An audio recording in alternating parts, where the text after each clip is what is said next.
Nakatanggap ng alok na promotion at malaking bonus ang isang chemical engineer. Ang tanging kailangan niya lang gawin ay tumahimik. Natuklasan niya kasi na ang kumpanya niya ay nagtatapon ng mercury sa ilog habang nagsasabing environment-friendly sila. Pwede niyang tanggapin ang pera.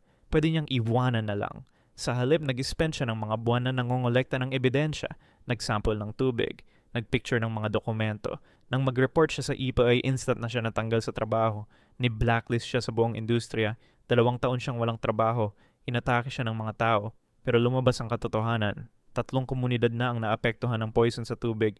Decades na pala ito nangyayari. Nagbayad ang kumpanya ng 200 milyon na multa. Nakakuha siya ng highest civilian honor ng EPA. Nag-hire sa kanya ang prestihiyosong environmental firm. Ngayon, siya na ang nag-lead ng compliance programs.